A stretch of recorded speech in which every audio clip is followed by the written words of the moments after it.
Shalom, selamat pagi Bapak Ibu, Saudara-saudari yang dikasihi oleh Tuhan kita Yesus Kristus. Berjumpa kembali dalam layanan podcast Kabar Bahalap, Sabtu 21 Oktober 2023. Renungan kita pagi hari ini ditulis oleh Pendeta Chandra Oktaberi STH dengan tema Ejekan tentang Raja Babel. Bersama saya, Diakon Hari Septonadi dari lingkungan pelayanan 2 Jemaat GKE Palangka 1. Mari kita bersama berdoa memohon tuntunan dari Tuhan.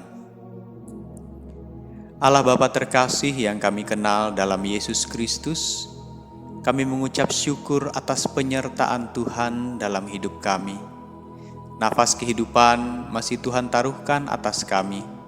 Sehingga pada pagi hari yang indah ini, kami masih dibangunkan untuk menjalani tugas panggilan pelayanan kami masing-masing, baik sebagai pekerja di ladang Tuhan, maupun kami yang melayani sebagai penggerak roda perekonomian dalam masyarakat. Apapun bentuk pekerjaan dan usaha kami, biarlah hidup kami Tuhan pakai menjadi alat menyatakan kemuliaan. Saat ini Tuhan, kami ingin belajar dan merenungkan bagian firman Tuhan yang sudah diperhadapkan bagi kami. Tuntun kami ya Bapa, jadikan hati kami seperti tanah yang subur, di mana benih-benih firman Tuhan yang ditabur dapat bertumbuh subur dan berbuah lebat. Terima kasih Tuhan. Amin. Firman Tuhan yang diperhadapkan bagi kita untuk menjadi dasar renungan pada pagi hari ini diambil dari Yesaya pasal 14 ayat yang pertama sampai ayat yang ke-11 dengan perikop ejekan tentang Raja Babel yang begini bunyinya. Sebab Tuhan akan menyayangi Yakub dan akan memilih Israel sekali lagi, dan akan membiarkan mereka tinggal di tanah mereka. Maka orang asing akan menggabungkan diri kepada mereka dan akan berpadu dengan kaum keturunan Yakub. Bangsa-bangsa lain akan mengantar Israel pulang ke tempatnya. Lalu kaum Israel akan memiliki bangsa-bangsa itu di tanah Tuhan sebagai hamba-hamba lelaki dan hamba-hamba perempuan. Demikianlah mereka akan menawan orang-orang yang menawan mereka dan akan berkuasa atas para penindas mereka. Maka pada hari Tuhan mengakhiri kesakitan dan kegelisahanmu dan kerja paksa yang berat yang dipaksakan kepadamu. Maka engkau akan memperdengarkan ejekan ini tentang Raja Babel dan berkata, "Wah, sudah berakhir si penindas. Sudah berakhir orang lalim. Tuhan telah mematahkan tongkat orang-orang fasik, gada orang-orang yang memerintah, yang memukul bangsa-bangsa dengan gemas, dengan pukulan yang tidak putus-putusnya, yang menginjak-injak bangsa-bangsa dalam murka dengan tiada henti-hentinya. Segenap bumi sudah aman dan tentram, orang bergembira dengan sorak-sorai. Juga pohon-pohon sanobar dan pohon-pohon aras di Libanon bersuka cita karena kejatuhanmu," katanya. "Dari sejak engkau rebah terbaring, tidak ada lagi orang yang naik untuk menebang kami.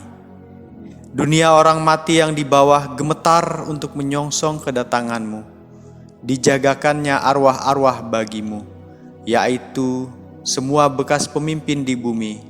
Semua bekas raja bangsa-bangsa dibangunkannya dari tahta mereka. Sekaliannya mereka mulai berbicara dan berkata kepadamu, 'Engkau juga telah menjadi lemah seperti kami, sudah menjadi sama seperti kami.' Ke dunia orang mati sudah diturunkan kemegahanmu, dan bunyi gambus-gambusmu. Ulat-ulat dibentangkan sebagai lapik tidurmu, dan cacing-cacing sebagai selimutmu. Yang berbahagia ialah mereka yang mendengarkan firman Tuhan dan yang memeliharanya. Amin. Bapak Ibu yang terkasih dalam Tuhan kita Yesus Kristus, nubuatan Yesaya tentang pembalasan Tuhan kepada Raja Babel ini merupakan tindakan Tuhan terhadap penjajahan yang dilakukan oleh Babel kepada bangsa Israel. Tuhan sangat mengasihi dan menyayangi umat kepunyaannya. Tuhan membalas perbuatan Raja Babel dengan dahsyatnya karena Raja Babel bertindak kejam dan tidak takut akan Tuhan. Raja Babel dan keturunannya tidak akan mendapat kesempatan kembali untuk memerintah di bumi. Keperkasaan Babel tidak ada apa-apanya di hadapan Tuhan. Jika kita berada dalam penindasan dalam keluarga, pekerjaan, dan lingkungan, tetaplah berharap kepada Tuhan, sebab orang yang mengandalkan Tuhan dalam hidupnya tidak pernah kecewa. Tuhan akan membalas perbuatan setiap orang setimpal dengan perbuatannya. Tuhan adalah Tuhan yang adil. Setiap perbuatan jahat yang dilakukan manusia akan mendapat penghakiman dari Tuhan. Jadi jika Tuhan masih mengingatkan kita lewat firman-Nya, itu berarti Tuhan masih memberikan kesempatan bagi kita untuk bertobat dan kembali kepada-Nya. Bila kita masih mengeraskan hati, maka Tuhan akan menyatakan keadilan-Nya atas setiap perbuatan jahat yang dilakukan oleh manusia. Demikian renungan firman Tuhan untuk kita pada pagi hari ini. Mari kita berdoa. Bapa yang baik, terima kasih atas firman-Mu yang sudah kami renungkan bersama pada hari ini. Kami yakin dan percaya firman-Mu itu boleh menjadi pelita penerang dalam kami menjalani kehidupan hari lepas hari. Kami ingin mengandalkan Tuhan dalam setiap langkah kehidupan kami, agar apapun yang kami perbuat, semuanya dalam tuntunan dan lawatan kasih Tuhan. Tidak ada kuasa lain yang dapat menolong kami selain kuasa kasih, perlindungan dan pemeliharaan Tuhan.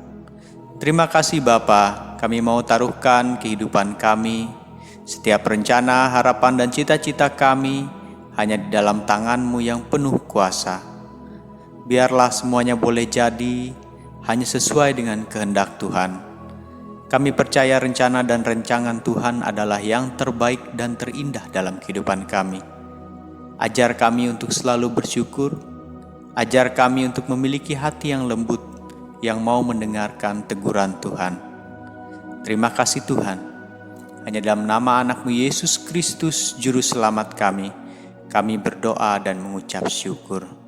Amin. Jangan lupa like, komen, subscribe, dan share pelayanan ini agar dapat menjangkau umat Tuhan dimanapun berada. Tuhan Yesus menyindra. Amin.